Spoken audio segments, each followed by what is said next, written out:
लोगों में कोई वर्गीय चेतना नहीं हो सकती, जिनमें गरीबी है, जिनमें दिक्कतें हैं, जिनमें मुश्किलें हैं। और मैं आपको बताऊं कि दलित आबादी और आदिवासी आबादी से भी ज्यादा गरीब ओबीसी है। अगर आप एक्चुअली ये जो जातिगत जनगणना है, ये जातिवाद जनगणना है, ये एक सोशल ऑडिटिंग का भी रास्ता तय करेगी। और मैं आपको बताऊं कि ओबीसी भारत का सबसे गरीब तबका है। कोई आंकड़ा नहीं है सबसे। ये तो सबसे खराब स्थिति है कि आंकड़े नहीं, और इनके लिए वो तमाम तरह की बेकार की दिखाने की पॉलिसी बनाई गई है। और दूसरी बात मैं आपको बताता हूँ, जैसे कि ये जो रोहिणी कमीशन की लोग बात कर रहे हैं, रोहिणी कमीशन इसलिए स्थापित किया गया था कि जो आवाज उठाती है ना ओबीसी के अधिकारों की जातियां, उनको डराया धमकाया जा सके, उनको बेसिकली थोड़ा सा पीछे ले जाया जाए। और आपको मालूम होगा कि ये कमीशन बना था 2017 में, और 2017 में बनने के बाद अब तक 15 एक्सटेंशन दिया जा चुका है। हमारे टैक्स के पैसे से ये कमीशन चल रहा है, और बिना आंकड़ों के इसने अपनी रिपोर्ट तैयार कर दी। इन लोगों के खिलाफ तो कार्रवाई होनी चाहिए, और इनको इनसे पूछना चाहिए कि भाई तुमने रिपोर्ट कैसे तैयार कर दी।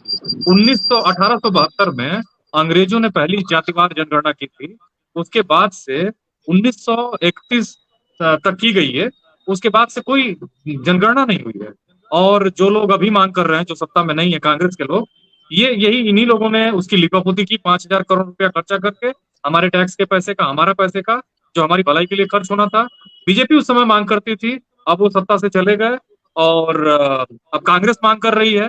सबसे बड़ी सवाल ये है कि ये सब दिखावा वाली बातें हैं। इसलिए दिखावा वाली बातें हैं, और ये क्यों कर रहे हैं बीजेपी और कांग्रेस का? जो सामाजिक चरित्र है, जो जातीय चरित्र है पार्टी का, वो एक ही है। तो इनको बेसिकली लोगों का शोषण करना है, और शोषण के टूल है इनके पास।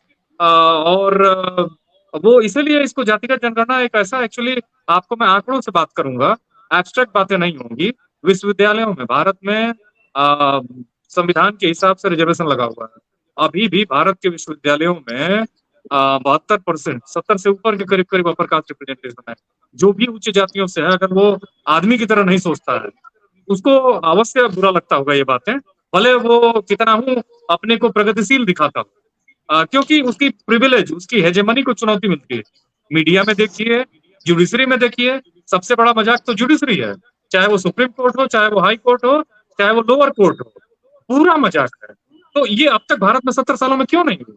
अब आप लोग जो इसका कुतर्क देते हैं कि फलाने फलाने जातियों के लोग माने तर्क ये होता है कि भाई ये पढ़ने में बेहतर हो सकते हैं। अरे social capital, cultural capital, political capital, उसके ऊपर पैसे की कैपिटल, इन सब चीजों के ऊपर जिन जातियों वर्गों के लोगों का एक्सेस है, उनका पूरे सामाजिक संरचना के ऊपर एक्सेस है। तो आप एक्चुअली इतना ये जटिल सवाल है, जिसकी सारी कुंजी जो है वो कास्ट सेंसस में है। सारी इन समस्याओं की ताली जो है वो इस कास्ट सेंसस के में है। और ये मैं आपको बता रहा हूँ कि इस पे अभी तक जितने भी पैनलिस्ट बोल रहे थे, रविकांत जी ने अपनी बात रखी, सबसे मैं सहमत नहीं हूँ। मालाकार जी की भी बात से इसलिए नहीं सहमत हूँ, उनका इशारा यादव जाति और कुर्मी और कोयरी जातियों की तरफ रहा होगा या था। लेकिन मैं ये बता दूं कि पूरी लड़ाई जो है ओबीसी की, चाहे वो आंदोलन के रूप में देने में हो, या फिर ओबीसी मेंबर्स को आगे बढ़ाने में हो, वो पूरी ये जातियां, ये इंजन है। और मैं ये समझता हूँ कि ये जाति विनाश के की, क्योंकि जाति जनगणना नहीं होगी तब तक जातियों का दंभ खत्म होने का रास्ता नहीं तैयार होगा। जाति बेसिकली इतना एक कॉम्प्लेक्स मैटर है। रैदास कहा करते थे कि जाति जाति में जात है जो केतन के पास, रैदास मानुष ना जुड़ सके जब तक जाति न जात। समस्या ये है कि केले के तने की तरह है, लेयर के भीतर लेयर है, जातियों की उपजातियां हैं, और वो जो उपजातियां हैं, इतनी समस्याएं हैं, वो एक समस्या है। तो जाति का दम सोशल ऑडिटिंग से टूटेगा। अब हम सभी को तैयार रहना है कि हमको ये बताना है कि हम अपना प्रिविलेज छोड़ने के लिए तैयार हैं। जो तैयार है वही सामाजिक न्याय की बात कर सकता है। जो न तैयार है वो तमाम बहाने ढूंढेगा, तमाम तरह के एक्सक्यूजेस ढूंढेगा, और गुमराह करेगा। तो मामला ये है कि जातिगत जनगणना जो आंकड़े देगी, जातिवाद जनगणना, वो इस गुमराह करने वाले लोगों को भी एक्सपोज करेगा, किसी भी तरह के अन्याय को एक्सपोज करेगा। अब मुझे तो आश्चर्य ये हो रहा है कि इस रोहिणी कमीशन ने पता नहीं कैसे वर्गीकरण में अपनी राय देती है। अभी 3-4 दिन पहले एक आंकड़ा छपा है कि 4% ओबीसी प्रोफेसर है विश्वविद्यालयों में। इन्होंने कहाँ से आंकड़े लिए हैं? आंकड़े कैसे ले सकते हैं? तो कुल मिला के आदमी का मार्जिनलाइजेशन कि वो कितना पिछड़ा है, कैसे पिछड़ा है, उसके हम लोगों को टूल्स बनाने होंगे। आजकल साइंस का जमाना है, साइंटिफिक टूल्स डेवलप करने होंगे, उसका कल्चरल, सोशल, पॉलिटिकल मार्जिनलाइजेशन तय करना होगा, तब जाके। और उसमें सबसे महत्वपूर्ण, हर चीज में कास्ट सेंसस, जब कास्ट सेंसस से आंकड़े तय होंगे, लोगों का कोटा तय होगा उससे, तब जाके जो ऊंची तथाकथित ऊंची जातियों के लोग हैं, जिन्होंने सारे दूसरों के प्रिविलेज दबा रखे हैं, वो उस प्रिविलेज को और अपनी कास्ट को छोड़ना शुरू करेंगे। वो ऐसे नहीं छोड़ेंगे, क्योंकि उस प्रिविलेज से उनको फायदा मिल रहा है और उस फायदे से वो दूसरों का शोषण कर रहे हैं। तो शोषण करने वाला अपने आप कभी शोषक के लिए स्पेस नहीं छोड़ता है। शोषक को खुद लड़ना पड़ता है अपने स्पेस के लिए। मैं आपको बता दूं, कई साथी यहाँ कह रहे थे कि नीतीश कुमार जी ने, हम लोग को ईमानदारी से सभी को क्रेडिट देना होगा, इवन जब नीतीश कुमार और बीजेपी सरकार में थी तो सबसे पहले तेजस्वी ने इस पर जोर दिया।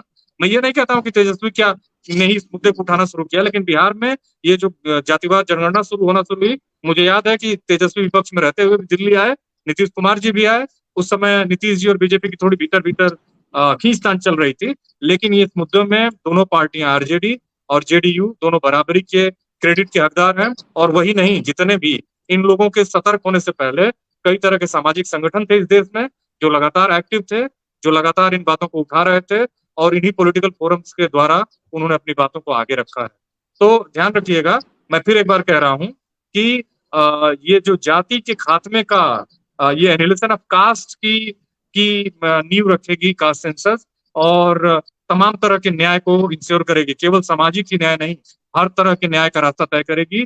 तब तक लोग शादियां नहीं करेंगे, तब तक उनमें, जब तक उनमें जातिगत दम्भ है।